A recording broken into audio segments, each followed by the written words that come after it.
ใจใส่บุญนอกพุทธศาสนาเนี่ยหลายกว่าบุญในทางพุทธศาสนาเหตุบุญในทางพุทธศาสนาเนี่ยถือเบาที่สุดคนลาวอะไรเห็นได้วันไหนจะทานได้ไหนทุ่มเทเงินไปจ้างหมอลำเรื่อง7 ล้าน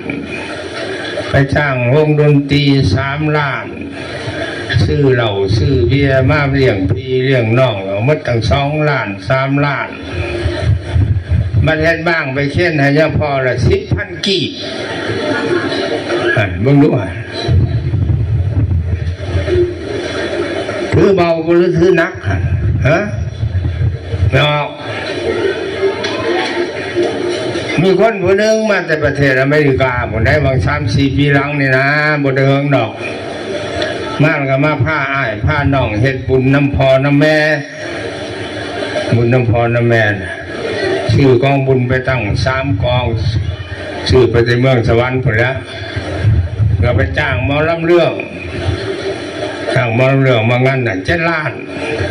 จ้างวงดนตรีอีก3 ล้านเป็น10 ล้านแล้วทั้งซื้อเหล้าซื้อยาให้พี่ให้น้องกินก็จะหมดอยู่ทั้ง2-3 ล้านบัดพื้นมือเศร้ามาตั้งบาตรถวายสังฆทานเช่นของอัฐะเช่นบ้างเช่นปัจจัยให้ยาทานยาคู่ยาปูยาตาบ้างหนึ่ง10,000 กีบเมืองดูหันมาจ้างหมอลำเรื่อง7 ล้านก็จ้างได้ก็บอกว่าอย่างได้สมหมอลำเรื่องดอกใส่คนแน่จัก100,000 กีบเพราะมันคือแหละที่ซื่นนี่ก็คือกันนานๆก็ได้เจ้าชัดท่าก็มาจากอเมริกามาสั่งพระพุทธรูปอยู่บ้านดงบังแต่ขึ้นก่อนนะเพิ่นตั้งกองบุญบวชตั้งกองบวชเอาลูกเอาหลานบวชจ้างหมอลำพญามางั้นกองบวชนั่น3 ล้าน กีบไปขึ้นที่2บ้านละสมโพธิพระนิมนต์ยาคูอยู่ในวัดคอยนั่นไปสูตรสมโพธิมัดขึ้นเท่าแจ้งทั้งสูตรทั้งเทศเอาเงินใส่ซองให้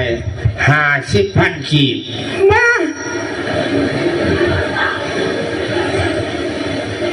นั่นว่าอันนั้นรับถือพุทธศาสนาก็บอกว่าให้ทอมอลำเรื่องดอกก็มันคือแดงนั่นแล้วยังพอองค์หนึ่งยังไปจมยังพอองค์มาแต่บุญปางนั่นแหละไปพ่ออยู่บนในวัดมาแต่ไซยังพอเลยนี่มาแต่บุญเฮือนเขาบุญเฮือนบ้านไหนบ้านนี่เลยบ้านใกล้ๆแล้วบ้านหานนี่แหละไปเอาบุญเดือนนี้เราได้เป็นผีเราอะจะมาบอกในนั้นคอยบุเคยได้ยินจะเถื่อได้ตัวเห็นเจอได้เป็นผีเขาจ้างหมอลำเรื่องนั่น7 ล้านจ้างวงดนตรีก็3 ล้านซื้อเหล้าซื้อเบียร์นี่ก็ที่มัดอยู่ตั้ง2 ล้าน3 ล้านมาเฮ็ดบ้างมาเขียนให้เฮาเลย10,000 กีบซ้ำเขาจำผีให้แล้วเราอะโอ้นั่นบทจะว่าจะเป็นผีนั่นยาเขาเนี่ยยังพอจะไปจมจะไปว่าเอาบวชว่าเสียสละแล้วเขาท่านยังก็เอาเด้อคอยก็เคยมีหลายเทื่อได้คอยเป็นเทศบริการจะกีบก็มีคอยบริว่าคอยเป็นผีได้คอยเป็นเทวดาทำตัว